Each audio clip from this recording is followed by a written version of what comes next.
Là, on peut prendre une autre entrée. Si on est déjà dans cette entrée, on va essayer de remettre une autre position, ménager ces trades-là, cette setup-là. Cette setup-là, elle n'est pas encore finie. Il y a une entrée ici et il y a une entrée ici.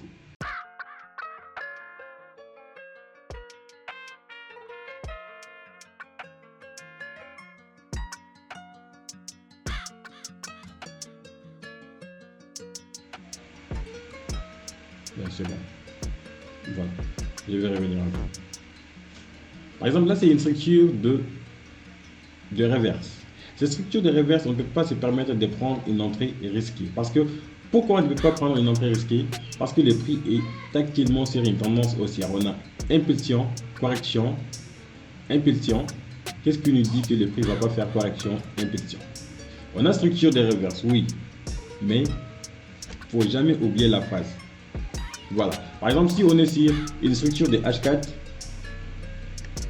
là, on est obligé d'attendre une entrée en H1. Obligé, je dis bien obligé. On est obligé d'attendre une entrée en H1 pour plus de confirmation. Et quelle est cette confirmation-là? C'est une fois que le prix donne une impulsion, elle va nous faire une structure de continuation. Elle ne peut pas partir comme ça direct. Non. C'est une structure de reverse. Elle est obligée de faire impulsion, correction.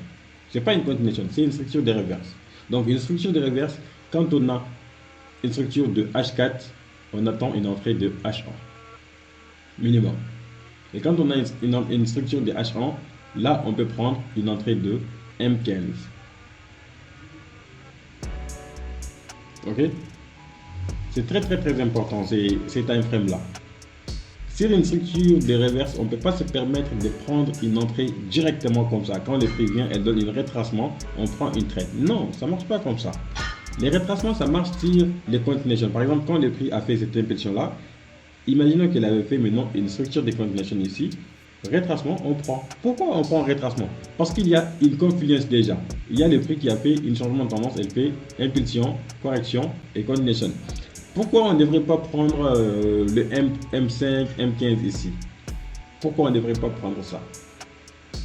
C'est important de comprendre aussi pourquoi on ne devrait pas prendre. On ne devrait pas prendre tout simplement parce que le prix peut tout simplement créer une impulsion, correction et partir à la hausse. Ceci va tout simplement faire partir de ces mouvements-là. Impulsion, correction et continuation. C'est pourquoi on devrait être vraiment très patient sur ces genres de structures-là. Ces trades, elles ne sont pas comme les continuations. Les continuations, elles sont beaucoup plus simples et beaucoup plus faciles. Donc, quand on trade une structure de reverse, on est obligé de trader la continuation. Voilà. Là, c'est une première entrée. Maintenant, deuxième entrée, c'est quoi? Quelle est la deuxième entrée de cette structure-là? Cette structure, on peut avoir une entrée aussi une fois que le prix casse cette trendline-là. Quand le prix casse cette trendline-là, on va tout simplement s'apprêter à prendre une deuxième trade. Vous savez comment elles marchent les zones? Je vous ai montré, on a vu ça ensemble, tout le monde. Par exemple, les zones.